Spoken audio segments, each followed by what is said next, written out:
Hit Season 2. Like I said, on that map, if you can't do early game damage that's significant, it's so easy for the Frost to hold a third, take a fourth, have the better tech than you. It's a tough map for Terran, in my opinion. Yeah, definitely is. Well, guys, we're going to jump into game number 2 now on Frost.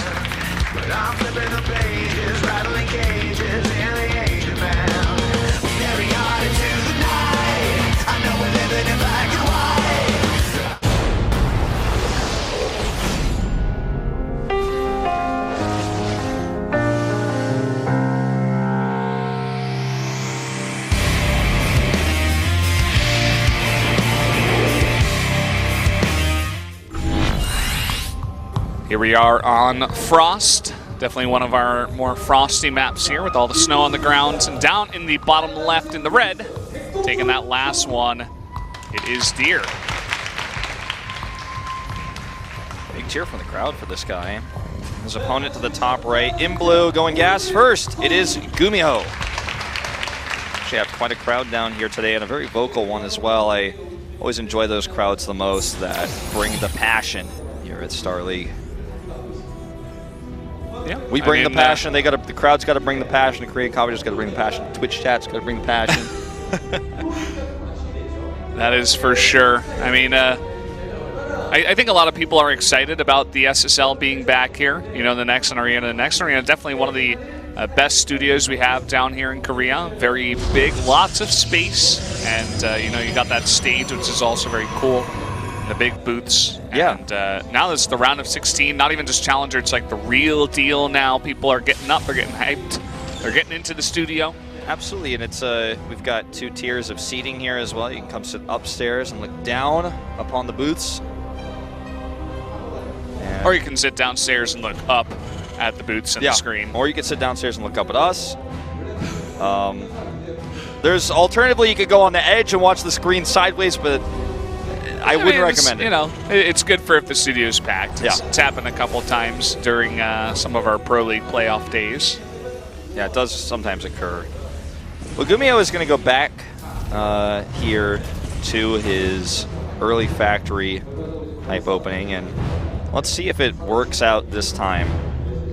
Now, we are at cross spawns here this time, so it's a little bit more tough to actually make a cyclone push work, make a drop work when you are at cross spawns on this map.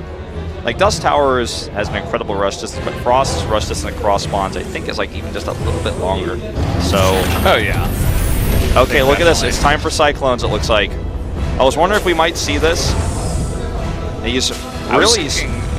I thought we were going to see Hellions actually, but you know, very big map. You can get that.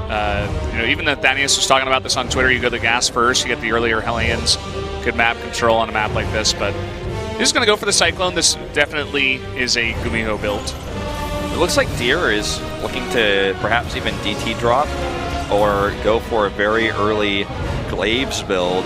But either way, whichever he does it, he's doing this off of 1 gateway. And he also is committed so much to the tech that he's not going to have a lot of units to back this up.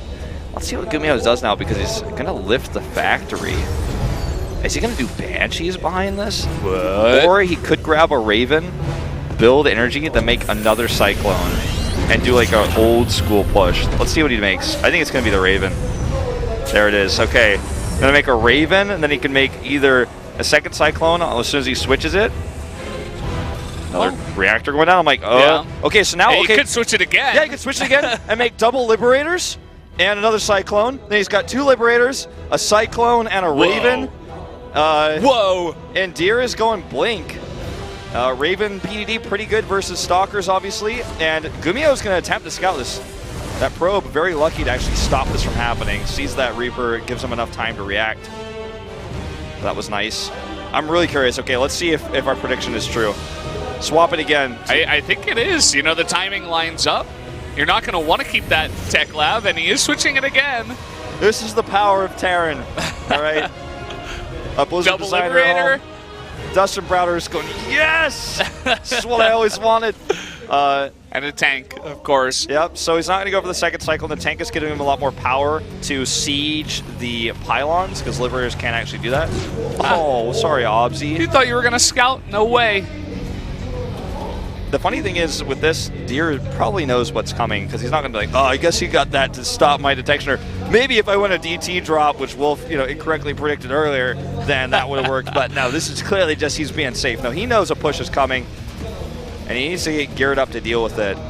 Well, Blink is going to be the first step, right? You need Blink to deal with Liberators, even with the PDDs. And it's basically going to be your only option. And with the tanks in the back, and even the Cyclone to help push away a Warp Prism that could attempt to just drop Stalkers in at a different angle or something like that.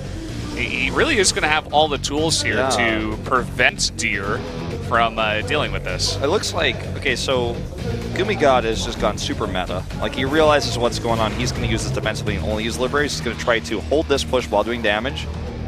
And what Deer is doing, I think, is like, wait, where's your stuff? I made a ton of Blink Stalkers. I thought you'd be like out in the middle of the map pushing across. I wanted to delay you, force your PDD down early, force a bad fight. And now Deer's like, what is going on? He knows he's not warping in because he's like, not really sure what's about to happen.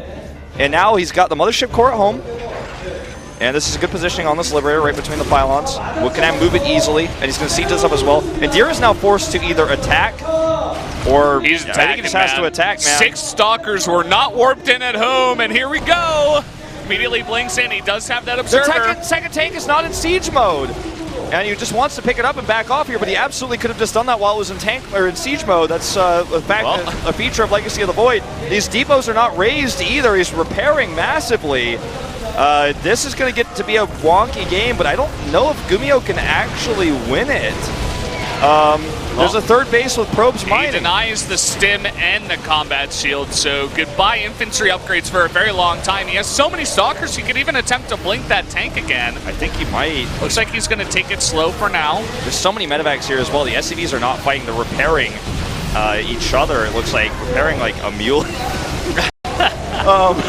The tank is chasing. These Stalkers are very low on health. The Raven's back, going to drop a turret. Would have been nice to have that PDD earlier. There's the blink forward. He picks it up. Nice micro here. Gumi, God, the hold. The hold is real. He lives. Oh, man, he the Stalkers lives. blink out. But this game is not over.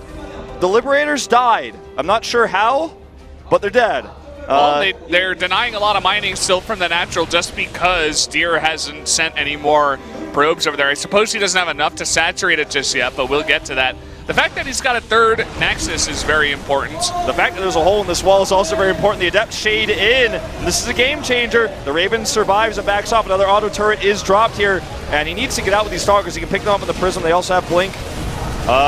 This is not going to work out if he targets that down. Looks like the wall will be broken. Picks up and takes the Adepts out once again and blinks away. So just attempting to do a bit more damage, but it has to be careful even. Oh, man! The Warp Prism gets sniped out of the sky. Look at the army supply, or rather the lack of Deers.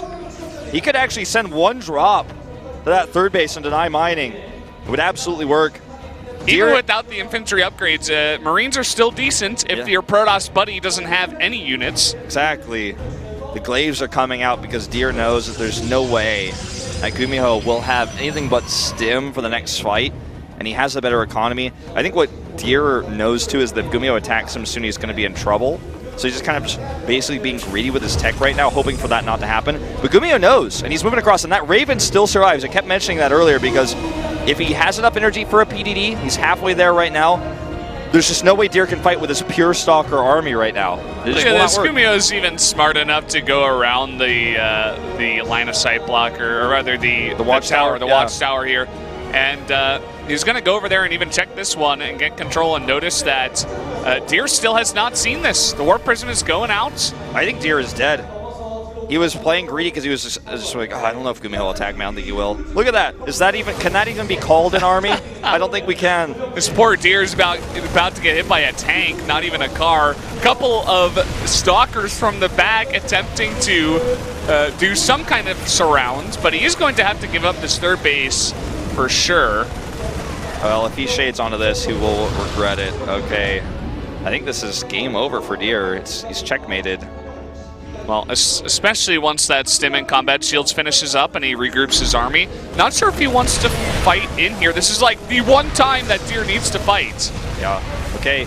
Combat Shield's about to finish right now. He's going to commit to the Shade this time with the Immortal, but a huge group of reinforcements coming down. Stim in 6 seconds. Combat Shields finishes, and I think that will finish the game as well. Way too many medevacs. That should be it here. GG! GuMiho taking game number 2 in a very, very thin hold in his base, but he does it.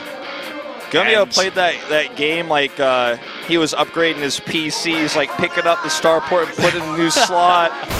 What a great opening, very well planned, still executes it well at cross spawns, figures out what Deer is doing.